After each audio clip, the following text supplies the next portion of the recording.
Dear participants, welcome to this session on BLAST. I am Shabbir Ahmed, working as Assistant Professor in the Department of Biotechnology, Islamia College, Wanembadi. In this session, I will be discussing on an algorithm and a program for comparing primary biological sequence information. A sequence similarity search often provides as the first information about a new DNA or a protein sequence. This will allow researchers to infer the function of a sequence from similar sequences. Now there are many ways of performing a sequence similarity search, but the most popular method or most widely method is the BLAST. Now we shall see what is a BLAST.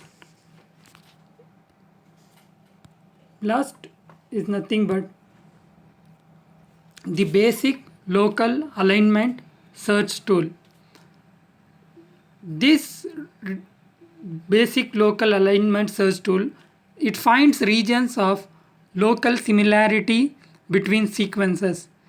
Here the program compares nucleotide or protein sequences to sequences that are deposited in the databases, and it calculates the statistical significance of matches. Here BLAST can be used to infer functional and evolutionary relationship between sequences, as well as it helps in identifying the members of gene families. So this is also called as the Google of biological research according to the New York Times. So this is one of the most widely used bioinformatics program for sequence searching. It addresses fundamental problems in bioinformatic research. This follows a heuristic algorithm which is much faster than the others in calculating an optimal alignment. Now we shall see the types. That is the in BLAST there are different types. In BLAST N, BLAST P, BLAST X, T BLAST, PSI BLAST, RPS BLAST. Now if you see the BLAST N, it search, that is, it is a nucleotide to nucleotide search. It looks for more distant sequences. In protein BLAST, that is BLAST P, it performs protein to protein sequence comparison, and its algorithm is the basis of many other types of BLAST such as the BLAST X and T BLAST.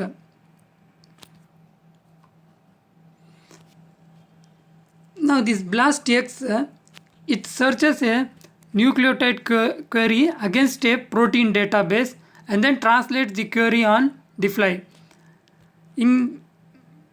Whereas the T BLAST, it searches a protein query against, that is a T BLAST N, it will search a protein query against a nucleotide database and translate this database. And the PSI BLAST, it is the position specific. It performs the BLAST P and to collect information and then use it to produce the position specific scoring matrix, which we call it PSSM. The RPS BLAST is nothing but it is the reverse position specific BLAST. It can very quickly search a protein query against a database of PSSM that were usually produced by PSI BLAST. Coming to the history, the first version of BLAST was produced around 1990, which was accompanied by the publication of first BLAST paper by Altschul et al. Now this version performed only gap-free alignments, but provided the p-values that allowed users to judge the statistical significance of their result. Then in the year 1997, a gapped version of BLAST appeared. This release also included, that is this 1997 included the PSI BLAST, which could produce a PSSM, that is the position specific scoring matrix, and then search the database within it. Now then in the year 2009, the NCBI started supporting a new version of BLAST, which was called as the BLAST Plus, which was based on NCBI C++ toolkit as a development platform. Now after this, the C toolkit and the older BLAST packages were deprecated, and now the users are strongly encouraged to use the BLAST Plus applications for standalone needs. Now there are the alternative versions like BLAST Z and the CS BLAST.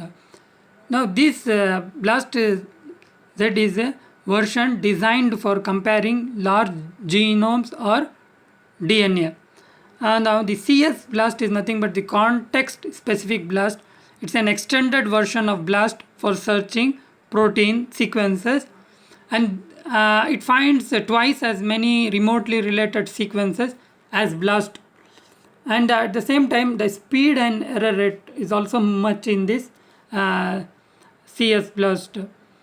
Here the mutation probabilities between the amino acid depends not only on the single amino acid as in usual BLAST, but also on its local sequence context. Now coming to the final slide, that is the uses of BLAST.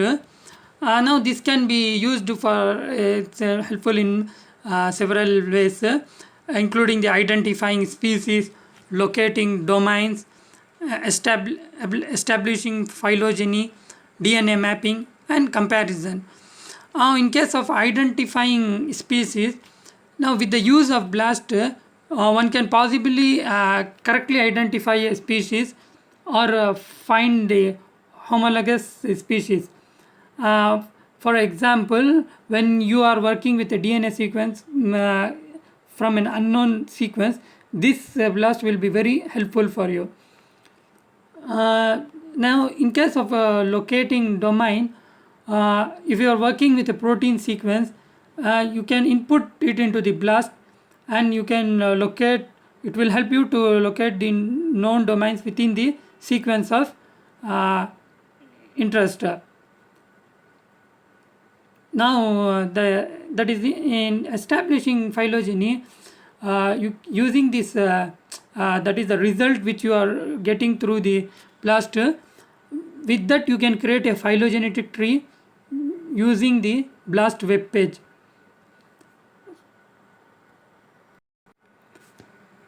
In case of DNA mapping, while we are working with a known species and we want we will look for a sequence or looking to sequence a gene at an unknown location.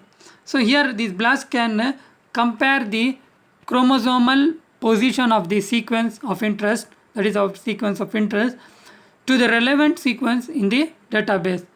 So this NCBI has a magic BLAST tool that is built around the BLAST for this specific purpose. Now we can the last comparison. So we can even do the comparison while working with the genes. BLAST can locate common genes in two related species and can be used to map annotations from one organism to another. So This is about the basics of BLAST in this session, and in the another session we will be seeing the practical aspects how to perform the similarity search in the BLAST page. uh, thank you, thank you participants.